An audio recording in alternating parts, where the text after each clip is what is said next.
E voluntariado é o assunto da utilidade pública de hoje. Aqui com a gente o presidente da ONG Somos, que já trouxe aqui no primeiro bloco, falou sobre os 4 projetos que estão sendo trabalhados lá na ONG, na associação, e que agora já está caminhando aí para um projeto macro que é tentar profissionalizar, organizar a atividade das ONGs, que é a Casa do Bem. Como é que está o andamento aí desse projeto? Você sintetizou bem, a ideia é profissionalizar mesmo. É fazer com que as ONGs aqui no estado percebam a necessidade de fazer com que o trabalho seja cada vez mais integrado, de fazer com que a gente perceba aquilo que de bom acontece nos bastidores, porque a gente está acostumado na mídia a ver uma enxurrada de informações ruins no cotidiano, né? As redes sociais estão aí, a TV muitas vezes mostra muita coisa ruim, mas tem muita coisa boa acontecendo também. E essas coisas boas precisam ser multiplicadas, né? E divulgadas para ver se vai contagiando mais pessoas. A Casa do Bem, então, hoje ela conta com uma rede de projetos sociais e ONGs que fazem parte da comunidade de impacto social.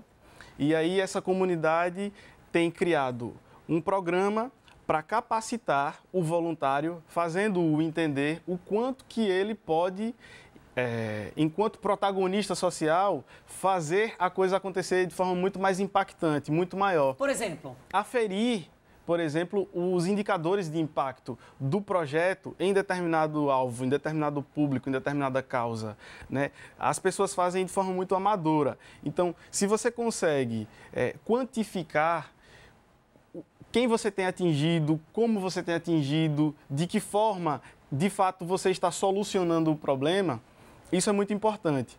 Então, a gente criou um programa, existe um curso grande, a ideia é trabalhar uma determinada quantidade de ONGs e de projetos sociais que estão em construção ou que já existem, mas que querem se profissionalizar em um determinado ciclo. E aí a gente trabalha em um ano e meio, mais ou menos, para fazer com que esse projeto social, ele se oficialize, ele se torne uma pessoa jurídica, ele possa, por exemplo, se enquadrar em editais para concorrer a recursos públicos, de empresa privada, do segundo setor, a forma como ele vai conseguir dar sustentabilidade ao negócio para fazer com que, de fato, o problema seja solucionado, né? Eu acho que... Às vezes, então, as pessoas despendem muita energia para fazer uma boa ação, que é uma coisa muito legal, é uma atitude louvável. Todo mundo que deixa a sua casa, que pega seu tempo para ajudar outras pessoas, eu acho que a gente já merece tirar o chapéu e parabenizar muito, homenagear muito essas pessoas. Porque a gente sabe que o dia a dia da gente já é muito corrido. Mas tem gente que a gente realmente precisa tirar o chapéu, porque mesmo com o dia a dia corrido, tem gente que tem filho, continua com o trabalho e ainda consegue o tempo para se envolver nesses projetos. Mas olha, você pensa, será que você profissionalizando, ao invés de você ajudar 10 pessoas, você vai se juntar com uma outra, tá certo? Outra ONG que ajuda mais 10 pessoas, mas que juntas, potencializando, vocês não vão apenas ajudar 20, vão ajudar 30, 40, porque vão conseguir otimizar, inclusive, os recursos. Exatamente. Pensando nisso, então a gente construiu um grupo de trabalho.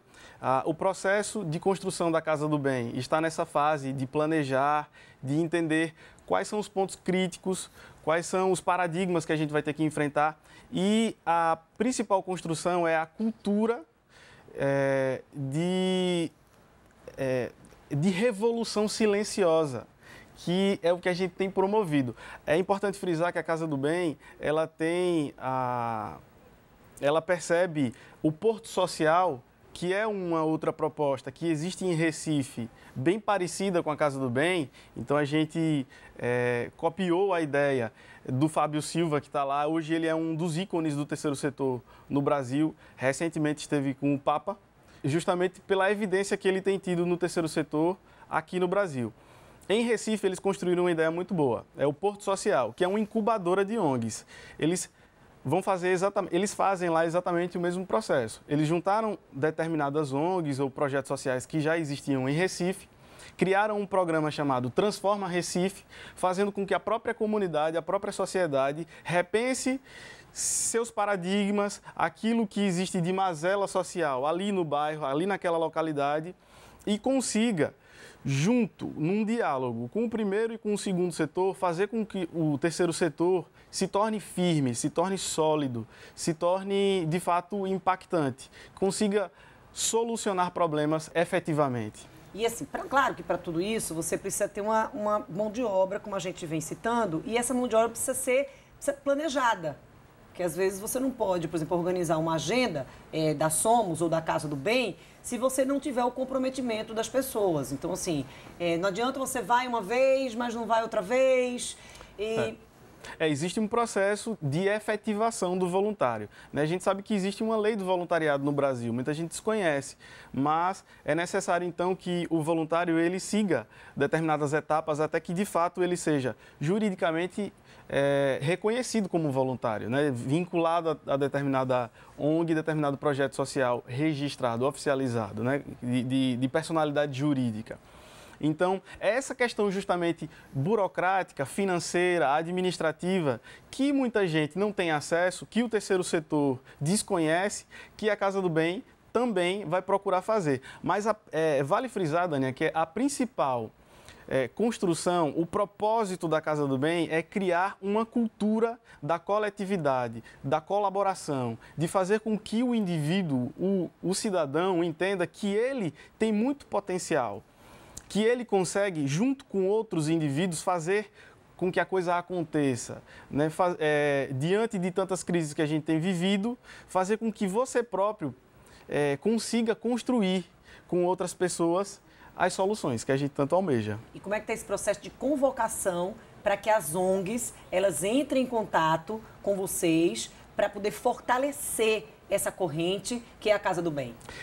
Eu sou um dos que compõem o grupo de trabalho da Casa do Bem, né? Eu não me vejo como o líder, até porque a gente não tem ainda isso bem definido nessa construção, mas podem entrar em contato com a própria Somos e a gente vai colocar a pessoa, colocar a ONG, colocar a instituição, o projeto, independentemente de qual o nível de evolução esse projeto esteja. Se é uma ONG oficial, já jurídica, isso, se não é, isso. Se é uma atividade que um grupo faz ali semanalmente, que um grupo de amigos se reúne, a gente vê muito isso, para ajudar um grupo ou em um hospital, ou então sopão na rua. Não importa realmente o nível de desenvolvimento dessa instituição. O que a gente quer, de fato, é fazer com que as pessoas percebam como é possível progredir, né? Qual é o caminho dessa evolução até se profissionalizar. E ajuda também a traçar um cenário, né? Conhecer o cenário do voluntariado em Sergipe, por exemplo. Quantas pessoas, será que não tem muitos grupos trabalhando numa determinada área, quando tem uma outra área que há uma necessidade maior e aí poderia direcionar, sei lá, uma parte, ajuda aqui, ajuda ali, organizar mesmo. Verdade. A comunidade de impacto social hoje tem 20 instituições, sejam oficializadas, ou seja, de personalidade jurídica ou não, temos 20 instituições, são essas 20 que compõem, então, por assim dizer, a Casa do Bem, e a gente tem percebido justamente esse trocar de figurinhas. O que é que você faz? Como é que você faz? Eu faço desse jeito. Então, há uma troca, é quase que um intercâmbio dentro de ONGs, onde você vai aprimorando os processos, fazendo com que as coisas se tornem cada vez mais impactantes. Porque é uma das grandes preocupações no voluntariado, perceber se de fato o que você está fazendo está surtindo efeito. Né? Se de fato o que você produz, o que você promove, soluciona. É isso que o voluntariado tem percebido cada vez mais a necessidade de aferir, de medir. E nesse processo de voluntariado, todo mundo sai ganhando. Não é só aquela pessoa que está recebendo aquela ajuda, aquela mão amiga, aquela palavra através de uma palestra, não, tá? O voluntário cresce junto. Sim. E aprende muito também. A gente se preocupa, inclusive, com isso. Então, existem medidores de impacto, indicadores de impacto e de performance que fazem com que o próprio voluntário perceba como ele entrou, quais características, quais habilidades ele próprio desenvolveu ao longo de um ciclo. A gente também criou ferramentas para fazê-lo perceber quais comportamentos, quais fragilidades ele conseguiu aprimorar. Então, tudo isso você consegue dentro do passando por esse processo de profissionalização, que é a proposta da Casa do Bem, exatamente. Do voluntariado. Tiago, eu queria muito te agradecer pela presença aqui na Utilidade Pública, parabenizar por esse trabalho, assim, boa sorte com a Casa do Bem. Eu acho que tem tudo para dar certo. Também. Fico muito feliz de você ter convidado, ter aberto espaço. Eu acho que esse tipo de iniciativa é o que faz com que haja encorajamento, com que as pessoas que fazem realizam alguma atividade voluntária percebam que estão no caminho certo, que vão conseguir impactar. E assim, tá todo mundo convidado para ser um voluntário, porque qualquer pessoa pode se tornar um voluntário. Aí você fica, mas não sei, será que eu me identifico com aquela instituição? Então, assim, olha, quer ser voluntário? E a gente está trazendo aqui o lance da Casa do Bem e também da Somos, mas você pode ser voluntário em qualquer instituição que você se identifique. Você chega lá, vai conhecer a instituição. Antes de dizer que não pode, que não tem tempo, vai lá conhecer a instituição, que às vezes o que eles estão precisando é uma coisa que você tem de sobra. E aí, essa complementação, né, é que vai fazer o sucesso nesse processo de voluntariado. A gente encerra a entrevista de hoje do programa Utilidade Pública, mas vocês ainda têm o quadro Fica a Dica. Depois do intervalo, a gente volta já.